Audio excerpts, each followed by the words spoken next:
Hello दोस्तों, मैं विनय कुमार आपका विनय में स्वागत करता हूं। जैसे कि हमने पिछले वीडियो में महिपाल लोक के बारे में पढ़ा था, अब महिपाल लोक के आगे जो भी राजा हैं उनके बारे में हम लोग अध्ययन करेंगे।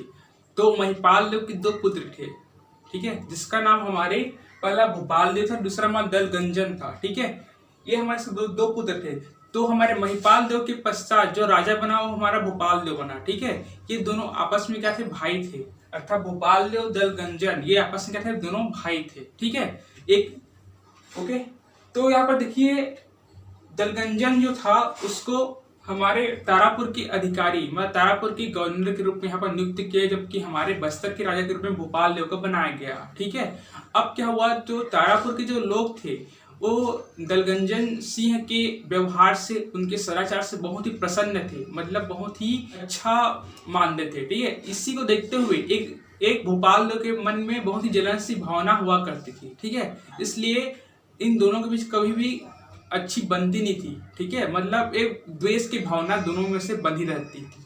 ओके, यहाँ पर दलगंजन जी हमारे बस्तर के दीवान भी थे, इसके साथ इसको ध्यान दीजिएगा। ओके, अब देखिए, भोपाल देव के कार्यकाल के दौरान, उनके काल के समय दो महत्वपूर्ण विद्रोह होता है, जिसका नाम आपका है तारापुर का विद्रोह और दूसरा हमारा मेरिया का विद्रोह। ये दो महत्वपूर्ण घटना आपके भोपाल देव के शासन काल में होती है। ठीक है, तो इसके बारे में हम लोग जानेंगे। तो चलिए स्टार्ट करते हैं। आखिर में तारापुर विद्रोह क्या था। यह विद्रोह फ्रेंड्स आपके 1842 से लेकर 1854 तक हुई थी। ठीक है, इसको आपको लास्ट टर्म आपको याद करने की उतना आवश्यकता नहीं है, फिलहाल आपको इस फर्स्ट टर्म आपको याद रखना जरूरी है। तो इसका जो पहला जो घटना हुई थी आपका 1842 में हुई थी। ओके, अब देखिए यहाँ पर इसका जो विद्रोह का जो कारण था फ्रेंड्स, ये हमारा कर में वृद्धि के कारण था। मतलब जो दीवान जो था, ठीक है, मतलब जो बस्तर का दीवान जो इसको बनाया गया था, जिसका नाम आपका यहाँ पर लिखा गया है दीवान जगबंधु। ठीक है, तो जगबंधु जो दीवान बनाया गया था बहुत ही मात्रा में जनता के साथ बहुत ही कर वसूलता था, जिससे कि जनता बहुत ही व्याकुल थी। और आपको मैं बता चुका हूँ कि जिस तरह से पहले दलपत देव के समय, ठीक है, आपका बंजारों ने वस्तु विनिमय का जो प्रणाली जो लागू किया था, जिसके दौरान जो बस्तर की जनता बहुत ही प्रसन्न हो गए थे। अब उनको एक प्रकार का वस्तु विनिमय जो है वो भी एक उनका शोषण का कारण बना। इस साथ साथ जो नए कर जो वृद्धि हुई है वो भी इन शोषण का कारण बना। तो इन दोनों शोषण के विरुद्ध बस्तर की जनता बहुत ही आक्रोशित हो गई, बहुत के दिल को बहुत ही धक्का पहुंचा। ठीक है, तो सभी जितने जनता सही क्या हो गए, विद्रोह का रूप ले लिए। ठीक है, जितना जो आक्रोश जो अपने मन में भरा हुआ था, सभी क्या हो गए, एक विद्रोह के रूप में ले लिए गए। मांग करने लगे कि जो दीवान जो जगबंधु है उसको अपने पास से हटाओ, और इसके साथ साथ जो नया जो कर पद्धति जो लागू किया गया है उसको आप वापस लो। ये मांग करने लगे विद्रोहियों ने। ठीक है, अब क्या देखिए यहाँ पर, अब जैसे ही ये मांग करने लगे, ठीक है, तो इसका साथ आपका जो दलगंजन सिंह ने भी दिया, क्योंकि भी तारापुर के थे, ये तारापुर के अधिकारी थे जिसने इसको साथ दिया। तो दलगंजन सिंह के नेतृत्व में ही जो तारापुर के निवासियों ने, है ना, जो विद्रोहियों ने सभी विद्रोह कर दिया। और उसके साथ आपका जो दीवान है, आपका दीवान जो जगबंधु जो दीवान है उसको यहाँ पर गिरफ्तार कर लिया गया। ठीक है, गिरफ्तार जैसे ही क्या गया, तो जो राजा था बस्तर का भोपाल देव के आदेश पर ही, है ना, दलगंजन सिंह ने आपके दीवान का जगबंधु को रिहा कर दिया गया। ठीक है, अब जैसे ही रिहा कर दिया तो वहां की जनता फिर से क्या हो गए, नाराज हो गए। नाराज इसलिए हो गए क्योंकि हम लोग इतना विद्रोह करके उसको पकड़े हुए थे और राजा के आदेश से उसको फिर से छोड़ लिया गया। फिर पूरा आक्रोश हो गए जनता। ठीक है, अब क्या किया गया, जो दीवान था जगबंधु था वो अपना एक अलग से सेना का संगठन किया। संगठन करने के पश्चात वापस विद्रोहियों पर आक्रमण कर दिया। ठीक है, जैसे ही विद्रोहियों पर आक्रमण किया तो दलगंजन सिंह वहां पर पकड़े गए। ठीक है, दलगंजन सिंह को पकड़े गए और दलगंजन सिंह को नागपुर जेल में उसको भेज दिया गया और उनको 6 माह की सजा उनको दिया गया। ठीक है, इस तरह इसका परिणाम जो दीवान था जो जगबंधु था उसको हटा लिया गया और जो नया कर जो व्यवस्था जो आदिवासी को थोपा गया था उसको भी वापस ले लिया गया। तो इस प्रकार जो विद्रोह था एक संपन्न विद्रोह था। ठीक है, अच्छा परिणाम मिला, मतलब जिस परिणाम के लिए विद्रोह कर रहे थे उसका फल उनको प्राप्त हो गया। तो फ्रेंड्स ध्यान दीजिएगा यहाँ पर, तो तारापुर विद्रोह हमारा किसके, जगबंधु दीवान के कारण हुआ है, जो कि कर वृद्धि के कारण हुआ था। ठीक है, और आपका इस नेता पर दलगंजन सिंह थे। ओके, अब देखिए हम लोग अगला जो विद्रोह फ्रेंड्स हमारा मेरिया विद्रोह है। जो ये भी हमारा 1842 से ही चालू हुआ है, जो कि आपका 1863 तक जाता है। ठीक है, तो मेरिया विद्रोह का प्रमुख कारण देखिए कि उस समय, तत्कालीन समय में, यदि आप लोग कैप्टन ब्लंट का यदि रिपोर्ट देखोगे, उनके प्रतिवेदन को देखोगे, तो उन्होंने बयां किया अपने प्रतिवेदन में कि देवाड़ा में दंतेश्वरी मंदिर में नर बलि की प्रथा वहां पर मौजूद था। ठीक है, जैसे ही पता चला अंग्रेजों को, तो नर बलि को खत्म करने के लिए, उनको समाप्त करने के लिए वहां पर सेना भेजी गई। ठीक है, तो यही बात, तो आपको पता हो कि जो जनजाति जो होते हैं, जो आदिवासी जो होते हैं, अपनी संस्कृति को लेकर कितना सजग रहते हैं। वो अपने संस्कृति में किसी अन्य डीकू या फिर बाहरी लोगों को समावेश नहीं करना चाहते। ठीक है, तो अंग्रेजों ने जैसे ही बाहर से सेना भेजी, तो आदिवासियों ने ये सोचा कि ये डीकू जो है, जो बाहरी लोग जो हैं, जो अंग्रेज जो हैं, वो हमारे परंपराएं, जो हमारे रीति रिवाज पर आक्रमण करना चाहते हैं। उन्होंने इसको आक्रमण के तौर पर स्वीकारा। ठीक है, उसके परिणाम स्वरूप यहाँ पर आपको क्या देखने को मिला, विद्रोह खड़ा हो गया। ठीक है, यहाँ पर विद्रोह खड़ा हो गया। तो आपका हिडमा माझी जो है, इसके विद्रोह की नेतृत्व करता है। इन्हीं के लीडरशिप पर आपका विद्रोह प्रारंभ किया गया था। ठीक है, अब यहाँ पर ये विद्रोह प्रारंभ हो गया। अब इसके पश्चात ने बस्तर के राजा को कहा कि आपके यहाँ नर प्रथा अभी भी प्रचलित हो रही है, आप इसे बंद कराइए। ठीक है, तो इस तरह से भोपाल लोगों ने सोचा, उसके आदेश को माना, उन्होंने यहाँ पर सेना भेजी अब बंद कराने के लिए, यहाँ पर बात कही गई। ठीक है, तो इसी कड़ी में जो राजा थे, उन्होंने वामन राव को एक दीवान के रूप में नियुक्त किया गया। ठीक है, किसको नियुक्त किया गया, वामन राव को दीवान के रूप में नियुक्त किया गया। इसके साथ साथ जो था, उन्होंने एक रायपुर के जो तहसीलदार जिसका नाम शेर खां था, उनको नेतृत्व में उन्होंने सेना भेजी अब विद्रोह को शांत करने के लिए वहां पर। तो जैसे ही शेर खां के नेतृत्व में सेना को भेजा गया है ना, तो वहां पर जो नेतृत्व करते थे हमारे जो हमारे हिरमा माझी थे, उनके नेतृत्व में, उनके लीडरशिप में आदिवासियों ने उन पर विद्रोह कर दिया गया। ठीक है, अब विद्रोह बहुत ज्यादा कर दिए, तो जो सेना थे वो लोग भी बहुत ही भड़क गए। अब बहुत वो जो विद्रोही थे उनको बहुत ही मारने लगे। ठीक है, कभी उनको लिखा गया कि आदिवासियों के घर को जला दिया गया और महिलाओं के साथ यहाँ पर बलात्कार भी घटना यहाँ पर किया गया। ठीक है, मतलब वहाँ विद्रोहियों को पूर्ण रूप से मतलब शांत करने का प्रयास यहाँ पर आपको सफल देखने को मिलेगा। तो इस तरह से फ्रेंड्स पूरा इस विद्रोह को समाप्त किया। ठीक है, यदि देखा जाए तो फ्रेंड्स, ये जो हमारा जो नरबलि की जो प्रथा थी बहुत ही खूंखार थी, परंतु आदिवासी इसको अपना परंपरा मानते थे। ठीक है, लेकिन इसके बावजूद भी उन्होंने परंपरा माना, इसलिए उन्होंने यहाँ पर विद्रोह किया। ठीक है, तो नरबलि की जो प्रथा थी फ्रेंड्स, ये हमारे देखा जाए तो विशेष अवसर भी किया जाता है। जैसे कि आपका नरबलि की जो प्रथा था, ठीक है, यहाँ पर टाड़ी पिन्नू है ना, आपका माटी देव की जो पूजा के उपलक्ष्य में, जैसे इनका पूजा पाठ किया तब के उपलक्ष्य में नर बलि यहाँ पर दिया जाता था। ठीक है, इसके साथ साथ किसी विशेष अवसर के रूप में नर बलि का प्रचलन किया जाता था, या जैसे कि उस क्षेत्र में अकाल आ जाए या फिर महामारी आ जाए। ठीक है, या फिर बहुत ही मात्रा में वर्षा हो जिससे कि बहुत लोग मर गए होंगे, तो ये मानते थे कि ना कहीं देवताओं हमसे रुष्ट हैं, असंतुष्ट हैं, वो हम नर बलि चाहते हैं, तो इस अवसर पर भी वे नर बलि देते थे। ठीक है, तो इस तरह की प्रथा यहाँ पर आपको देखने को मिलेगी। ठीक है, परंतु यहाँ पर अंग्रेजों ने इस विद्रोह को समाप्त किया और इस नर बलि पर भी बहुत ही काबू पाया। ठीक है, जो कि बाद में समाप्त हो गया।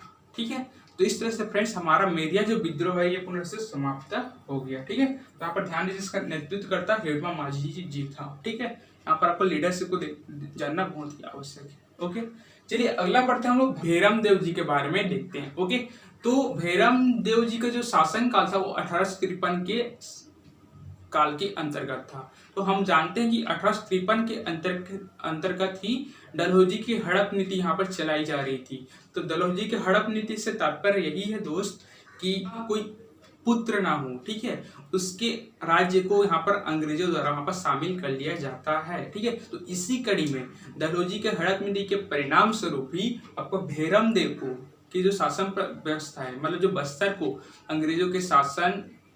अंग्रेजों के अधीन यहाँ पर कर लिया गया। ठीक है, अब अंग्रेज के अनुसार ये सब काम करने लगे, है ना। इसके पहले मराठों के अधीन काम करते थे, अब भैरम देव के पश्चात अब क्या हो गया, जो अंग्रेज के शासन अधीन ये सब अपना काम सुचारू रूप से करने लगे। ठीक है, तो जैसे कि आपको बताऊं कि जिस तरह से हमारे जो नागपुर जो है, ठीक है, वो 1856 में आपका पूर्ण रूप ब्रिटिश साम्राज्य में मिल गया। तो नागपुर के अंतर्गत ही हमारा रतनपुर आता है और रतनपुर के अंतर्गत ही हमारा बस्तर राजा जिसको हमने पिछले वीडियो में डिस्कस कर चुके हैं, जो कि आपका 6 अप्रैल 1778 के तहत कोटपार की संधि के तहत अंग बनाया गया था। तो इसके अनुरूप ही हमारा बस्तर भी क्या हो जाएगा, अंग्रेजों के अधीन हो जाएगा। ठीक है, तो इसी कड़ी में फ्रेंड्स हमारा जो ये पूरा बस्तर छत्तीसगढ़ के अंतर्गत आ जाता है। तो 1856 में हमारा छत्तीसगढ़ संभाग का एक डिप्टी कमिश्नर नियुक्त किया गया, जिसका नाम हमारा था चार्ल्स इलियट। तो चार्ल्स इलियट ही पहले ऐसा डिप्टी कमिश्नर है, जो पहले ऐसा यूरोपीय अधिकारी है। तो चार्ल्स इलियट पहले यूरोपीय हैं जिन्होंने 1856 में बस्तर की यात्रा यहाँ पर किया था। ठीक है, तो उसका आप ध्यान दीजिएगा कि किसने यहाँ पर किया था। ओके, तो इस तरह से यहाँ पर भैरम देव का जो शासन व्यवस्था था वो कहाँ किसके अंतर्गत आ गया, तो ब्रिटिश शासन के अंतर्गत आ गया। इतना आपको ध्यान देना पड़ेगा। ठीक है ना, ये हो गई। अब भैरम देव की जो शासन काल था उनके दौरान भी कुछ विद्रोह हुए हैं, उसको हम लोग जानते हैं। ठीक है, पहला जो विद्रोह फ्रेंड्स ये हमारा लिंगागिरी विद्रोह है, जो कि आपका 1 साल तक चला, जो कि आपका 1856 से लेकर 1857 तक ये चला। ठीक है, इसका नेतृत्व करता जो है हमारा लीडरशिप जो है हमारा ध्रुवा राम माड़िया है, जो कि आपका भोपालपट्टनम जमींदारी के अंतर्गत लिंगागिरी तालुका के तालुकेदार थे। ठीक है, तो यहाँ पर लिंगागिरी तालुका के कारण ही इसका नाम लिंगागिरी विद्रोह रखा गया है। ठीक है, देखिए इसका विद्रोह का मेन कारण यही था, जैसे कि आपको पता है कि 1853 में जैसे ही पूरा बस्तर साम्राज्य ब्रिटिश के अधीन आ गए, तो ब्रिटिश के जो तरीके थे, जो भी हमारा जो नीतियां जो बनाई जा रही थी, वो बस्तर की जनता के लिए बहुत ही शोषणकारी थी। वो अपने परंपराओं में उनका हस्तक्षेप मानते थे। ठीक है, तो इसी सब कारणों के कारण इस तालुका की जनता ने यहाँ पर अंग्रेजों के विरुद्ध है ना यहाँ पर आंदोलन करना प्रारंभ कर दिया गया। ठीक है, तो हमारा लिंगागिरी विद्रोह है। इसमें क्या किया गया, इसमें भी विद्रोहियों द्वारा अंग्रेजों के प्रति बहुत ही सशस्त्र विद्रोह यहाँ पर प्रारंभ कर दिया गया। कहा तो ऐसा भी जाता है कि एक समय ऐसा भी था, ठीक है, जब धुरवारा माड़िया के विद्रोहियों के साथ अंग्रेजों ने सुबह 8 बजे से लेकर साढ़े 3 बजे तक दोपहर का इतना टाइम तक युद्ध किया था। तो आप सोच भी सकते हो कि कितना भयानक युद्ध हुआ रहा होगा।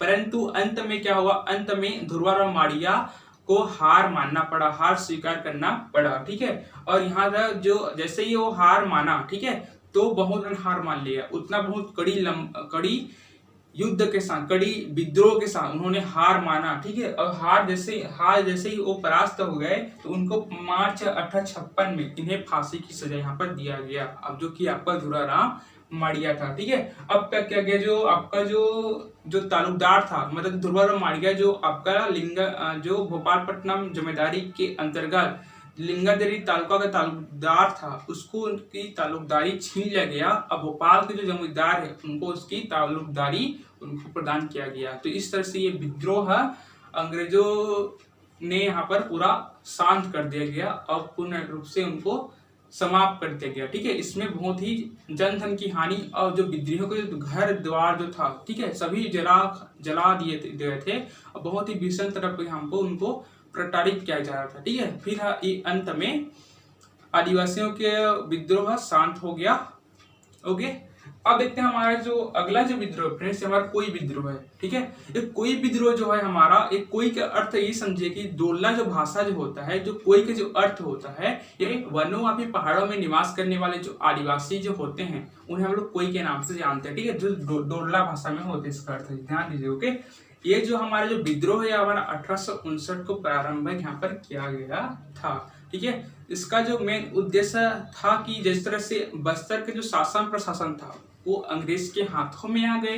जैसे ही अंग्रेज के हाथों में आए तो उनके जो नीति, उनके जो भी कार्य थे वे सभी किसके ऊपर थोपे गए, तो आपके बस्तर की जनजातियां, बस्तर के आदिवासी पर थोपे गए। इसके साथ साथ अंग्रेजों ने जो जंगल पर जो भी आपका वनोपज था, जो भी लकड़ियां था, जो भी साल वृक्ष थे, उसको भी काटने के लिए उसको ठेकेदारी प्रथा में उनको दे दिया गया, अंग्रेजों ने दिया ऐसा। ठीक है, जैसे ही ये सब दिया तो आदिवासियों ने सब देखा तो उनको रहा नहीं गया, उन्होंने जो ठेकेदारी जो प्रथा, उनको वहां पर विद्रोह प्रारंभ कर दिया गया है। विद्रोह जो हुआ है हमारा साल वृक्ष की काटे जाने के खिलाफ ही यह विद्रोह यहाँ पर प्रारंभ किया गया था। ठीक है, अब जैसे ही विद्रोह प्रारंभ हुआ, जो ठेकेदार जो हुआ करते थे, ठीक है, उनको व्यक्ति साल के वृक्ष को काटता था, है ना, तो आदिवासी ने उस व्यक्ति के पूरा सर को ही खल्लास कर देते थे। इतना बड़ा विद्रोह था, ठीक है।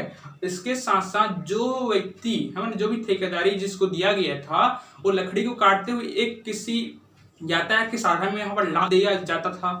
तो जो भी लकड़ी यहाँ पर लाद दिया जाता था, उस जो विद्रोही जो होते हैं वो उसको जला देते थे, ठीक है। ये साथ साथ उन्होंने नारा दिया कि 1 साल वृक्ष के पीछे एक व्यक्ति की सर कटेगा। तो इस नारा से ही पूरा आपके अंग्रेज सरकार पूरा थरथरा गई, मतलब बहुत ही डर गई, क्योंकि इतना भयानक कोई विद्रोही कैसा हो सकता है, मतलब एक वृक्ष के लिए कैसा अपने किसी भी व्यक्ति के जान को ले सकता है। बहुत ही भयानक था, मतलब पूरा जो मराठा थे, जो आपके राजा थे, जो आपके अंग्रेज थे, पूरा डर गए, ठीक है। और अंत में क्या हुआ, अंत में यह विद्रोह अंग्रेजों ने हार मान ली और आपका समझौता यहाँ पर किया गया, ठीक है, जिसके कारण आपको जो ठेकेदारी जो प्रथा थी उसको समाप्त कर दिया गया और साल वृक्ष के पर रोक लगा दिया, कटाई पर रोक लगा दिया। तो इस प्रकार से ये कोई विद्रोह हमारा बस्तर का प्रथम विद्रोह है जहां पर अंग्रेजों ने हार मानी या समझौता किया और शांत किया विद्रोहियों को। तो इस प्रकार से हमारा कोई विद्रोह है जो कि वाकई में बहुत ही अच्छा विद्रोह है, ठीक है। यदि हाँ, तो देखिए कोई विद्रोह से हमको बहुत ही सीखने को मिलती है, लेकिन इससे यह सीखने को मिलती है कि किस तरह से आदिवासी अपने जंगल की संरक्षण करने के लिए, अपने वृक्षों की संरक्षण करने के लिए किसी व्यक्ति के सर काटने को मजबूर हो जाते हैं, ठीक है। तो ये आधुनिक जो जीवन है, तो आधुनिक व्यक्ति को उससे कुछ इंस्पायर भी होना चाहिए, है ना। जैसे ये वृक्ष की रक्षा करने के लिए एक विद्रोही का स्वरूप ले चुके थे, ठीक है। विद्रोह जो है एक प्रकार का भारतीय वन संरक्षण का एक अद्भुत उदाहरण है, ठीक है। यदि आप पर्यावरण या फिर किसी जियोग्राफी में यदि जंगल से संबंध निबंध लिखोगे, फिर जंगल के टॉपिक कुछ भी लिखोगे, ठीक है, तो आप इस विद्रोह को अवश्य डाल सकते हैं, ठीक है, जिससे कि आपका जो राइटिंग होगा वो ज्यादा इफेक्टिव आपको देखने को मिलेगा, ठीक है। तो ये हमारा क्या था, कोई विद्रोह था, ओके। एक विद्रोह और जिसे हम लोग मौर्य विद्रोह के नाम से जानते हैं, उसको थोड़ा हम लोग देख लेते हैं, ओके। फिलहाल आप लोग यदि आप इसके स्क्रीनशॉट लेना चाहते हो ले सकते हो, क्योंकि मैं थोड़ा इसको मिटाना चाहता हूँ। भैरमदेव के शासनकाल में इन 2 विद्रोह के अलावा एक और विद्रोह हुआ था जिसे हम लोग मौर्य विद्रोह के नाम से जानते हैं, जिसका जो प्रारंभ हुआ था फ्रेंड्स वो हमारा 1876 को प्रारंभ हुआ था, ठीक है। जैसे कि हमको पता है कि जो भैरमदेव का शासनकाल था, है ना, उसमें ब्रिटिश शासन के अधीन आ गया था। तो इसी के उपलक्ष्य में ब्रिटिश शासन ने उनको प्रिंस ऑफ वेल्स, है ना, सम्मानित करने के लिए भैरमदेव को वहां पर दिल्ली दरबार में बुलाया था, ठीक है। तो दिल्ली दरबार में उनको बुलाया गया था, तो इसी उपलक्ष्य में, है ना, वो दिल्ली दरबार के लिए रवाना हो गए, ठीक है। तो जैसे ही ये बात पता चला कि राजा जो हैं, भैरमदेव जो हैं, वो दिल्ली दरबार जाना चाहते हैं, तो आरा सिरोहा के नेतृत्व में कुछ लोग राजा को रोकने के लिए, दिल्ली दरबार जाने के रोकने के लिए वो पूरा वहां पर चलने लगे, ठीक है। तो एक जगह ऐसी आई जहां पर पूरा राजा को पूर्ण रूप से व्यक्तियों ने, जितने भी आदमी थे झारा सिरोहा के नेतृत्व में, राजा को घेर लिया गया, ठीक है। अब ऐसा क्यों किया गया, क्योंकि राजा को जनताओं ने कहा कि आप दिल्ली दरबार मत जाओ। ऐसा जनता ने इसलिए कहा क्योंकि जैसे ही राजा दिल्ली दरबार जाएंगे तो उनका जो दीवान है हमारा गोपीनाथ और मुंशी आदिल शाह, इन दोनों का दमन चक्र इस क्षेत्र में बढ़ जाएगा, ये लोगों पर और अत्याचार करेंगे। तो राजा हमारी बात मानिए, आप दिल्ली दरबार मत जाइए, ठीक है, ऐसा उन्होंने कहा, ठीक है। तो जैसा इस तरह से उन्होंने रोका, ठीक है, तब क्या हुआ, तब दीवान गोपीनाथ ने, ठीक है, वहीं से सेना के नेतृत्व से लोगों पर बाढ़ चलाने लगे, मतलब जनताओं पर बाढ़ चलाने लगे, ठीक है। इस तरह से यहाँ पर विद्रोह और भड़क उठा, है ना, बहुत ही भड़क उठा। अब फिर दोनों के मध्य क्या हुआ, जनता और दीवान के सेना के मध्य यहाँ पर युद्ध देखने को मिलेगा। तो दोनों के बीच में युद्ध होने लगा, ठीक है। अब युद्ध जैसे ही होने लगा तो कुछ समय पश्चात ये समाप्त हो गया, ठीक है। फिर ना उसके बाद राजा ने जनताओं को समझाने के लिए गए वहां पर कि आप इस तरह से दीवान के प्रति ऐसा रूप मत अपनाइए, ठीक है, आप शांति समझौता कीजिए। तब जनताओं ने उसके बात नहीं माने, ठीक है।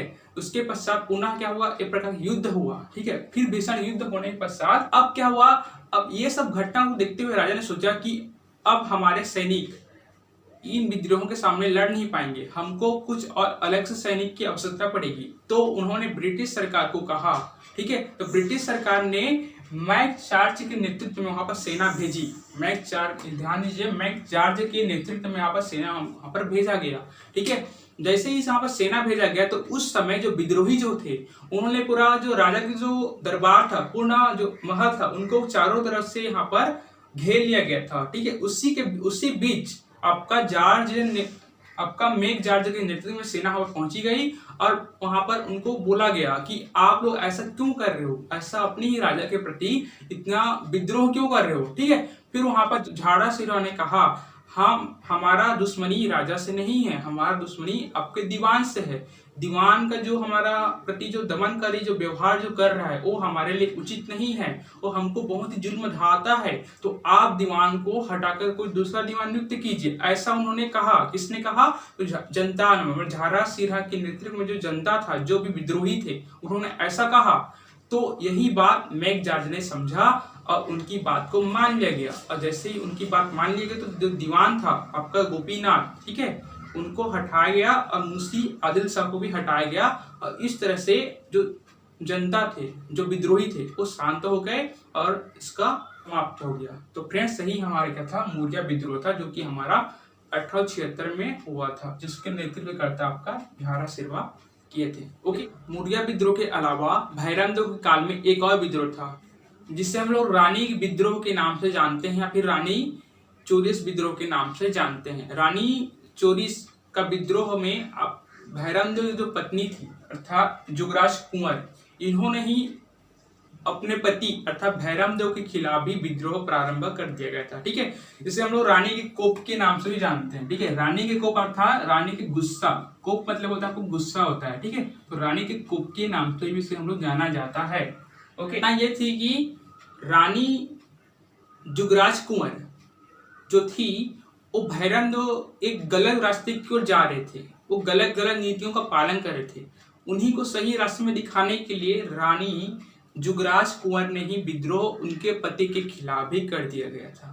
ठीक है, फिर बाद में विद्रोह फिलहाल बहुत टाइम तक नहीं थी, बल्कि कुछ समय के लिए ही था और ये विद्रोह संपन्न हुआ। और बाद में जो भैरमदेव जी थे वे सही रास्ते पर आ गए और ये विद्रोह समाप्त हो गया। ठीक है, तो यहाँ पर ध्यान ये देना है आपको कि छत्तीसगढ़ की पहली विद्रोही महिला कौन थी? तो आपका राइट आंसर होगा जुगराज कुंवर। ठीक है, जो कि छत्तीसगढ़ की पहली विद्रोही महिला थी। ठीक है, जो स्वयं अपने पति के विरुद्ध विद्रोह किया था। ठीक है फ्रेंड्स, तो ये हमारा हो गया जुगराज कुंवर के बारे में। ठीक है, तो देखिए भैरमदेव जी था, उनके कोई पुत्र नहीं था। ठीक है, तो उन्होंने लाल कालिंद्र सिंह को उत्तराधिकारी के रूप में यहाँ पर बनने के लिए मौका दिया, परंतु लाल कालिंद्र सिंह ने ऐसा करने के लिए मना कर दिया और बोला कि आपका कोई पुत्र नहीं तो क्या हुआ, आप कोई दूसरा शादी कर लीजिएगा। ठीक है, फिर दूसरा शादी करने के पश्चात भैरमदेव का एक पुत्र रत्न की प्राप्ति हुई, जिसका नाम रुद्र प्रताप देव था। ठीक है, अब हम लोग रुद्र प्रताप देव के बारे में अगले वीडियो में पढ़ेंगे। ठीक है, तो आज के लिए इतना ही। Thank you.